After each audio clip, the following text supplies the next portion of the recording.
So hello guys, welcome back to our channel study with freshers. तो आज हम करने वाले हैं ऑर्गेनाइजेशन बिहेवियर का टॉपिक, वो है परसेप्शन।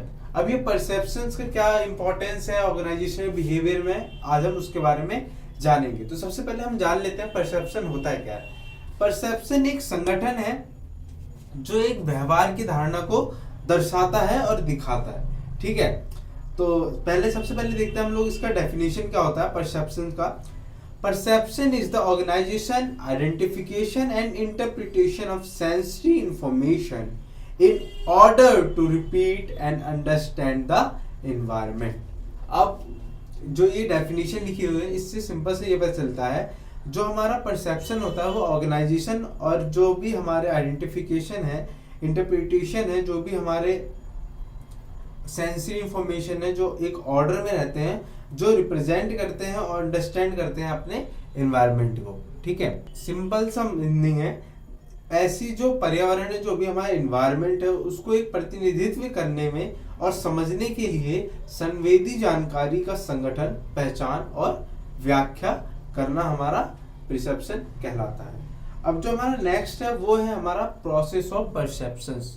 अब जो ये हमारा प्रोसेस ऑफ परसेप्शन है ना, ये बहुत ज्यादा इंपॉर्टेंट है। ये इसलिए इंपॉर्टेंट है क्योंकि ये क्वेश्चन आता ही आता है और आपको ये प्रोसेस पता होना चाहिए। काफी लंबा प्रोसेस है पर इजीली हम इसको याद कर सकते हैं। ठीक है, तो सबसे पहले जो प्रोसेस आता है वो आता है इसका रिसेप्शंस, सेकंड है इसका selection, third one is external, fourth is internal factor, fifth is organisation, sixth is grouping, seventh is proximity, eighth is closure, ninth is interpretation, tenth is primary, 11th is stereotyping, 12th is halo effect, 13th is projection, 14th is selective and 15th and the last expectancy effect. एक एक effect के बारे में हम जानेंगे अच्छे तरीके से। ठीक है, तो चलिए सबसे पहले स्टार्ट करते हैं हम फर्स्ट वाले से, वो है हमारे रिसेप्शंस। अब जो पहले रिसेप्शन दे रखा है उसका मतलब ये होता है, ये इस प्रोसेस में इसका जो काम होता है वो है रिसीव करना, इंफॉर्मेशन रिसीव करना पर्सन से। ठीक है, उसके बाद selection, this is govern by two factors, type of factors, जो इसके सिलेक्शन के टाइप ऑफ फैक्टर्स होते हैं। ठीक है, अब इसमें भी सिलेक्शन मतलब एक्सटर्नल फैक्टर, इंटरनल फैक्टर। अब एक्सटर्नल फैक्टर में क्या होता है, एक size of intensity, proximity, motion and novelty. और जो उसमें एक्सटर्नल इंटरनल में होते हैं उसमें क्या होता है, एटीट्यूड्स, मोटिव्स, एक्सपीरियंस और इंटरेस्ट, ये सब चीजें देखी जाती है इंटरनल फैक्टर में। ठीक है, उसके बाद जो हमारा नेक्स्ट स्टेप आता है वो आता है ऑर्गेनाइजेशन। अब इसमें क्या होता है, it is the process by which we sort stimuli into a meaningful pattern, it involves the following.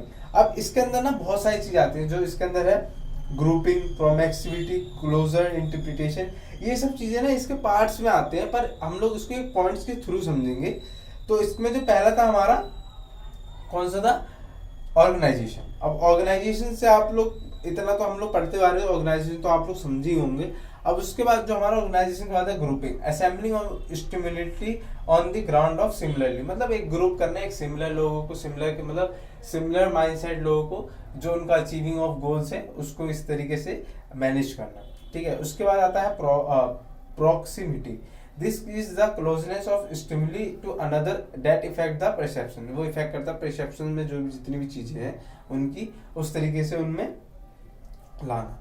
अब नेक्स्ट है क्लोजर। क्लोजर में क्या है, इसमें जो एबिलिटी है ऑर्गेनाइज करने की, जो किस तरीके से हम फॉलो करें या फिर किस तरीके से हम उसमें पैटर्न डालें ताकि हमारा जो परसेप्शन है वो अच्छे से हो सके, वो ऑर्गेनाइज हो सके। ठीक है, अब बात करते हैं हम लोग नेक्स्ट की। नेक्स्ट है हमारा इंटरप्रिटेशन। इंटरप्रिटेशन में क्या है, it is the information of an idea और the information that is selected and organised, it involve the, इसमें जो फिनोमेना इन्वॉल्व होता है एक प्राइमेसी इफेक्ट का, जिसमें सिलेक्टिव परसेप्शंस होते हैं, स्टीरियोटाइपिंग होती है, हेलो इफेक्ट होते हैं, प्रोजेक्शंस होते हैं, ये सब हम इसके पॉइंट्स हैं ये। ठीक है, ये जो मैंने प्रोसेस लिखा है ये पॉइंट्स वाइज इसलिए लिखा है ताकि आप लोग को समझने में आसानी हो। ठीक है, अब प्राइमरी में क्या था, अब प्राइमरी में ये है, this is first impression is given most important which is known as the primary effect. Recency effect on the other hand, it is that the human being remember latest event more than the less recent ones.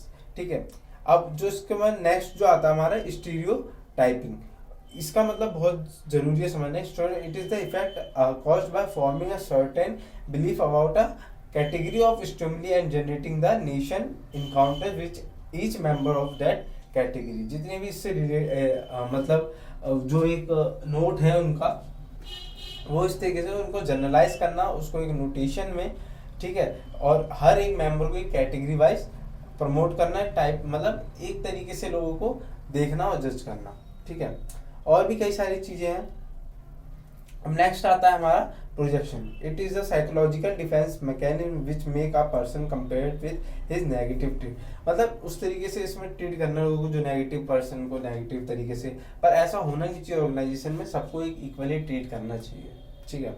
ये मेरा point of view था। Next है हमारा selective perception. This means a person sees, feels और hears what he wants to and skip other information.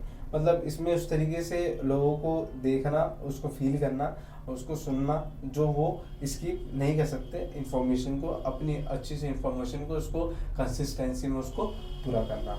And the last is expectancy effect. It is the tendency of an individual to interrupt any person और object based on how to he expect the person और object to be in the first place. मतलब उस तरीके से, किस तरीके से expect करना लोगों से कि वो हमारा काम अच्छे से अच्छा कर सकता है।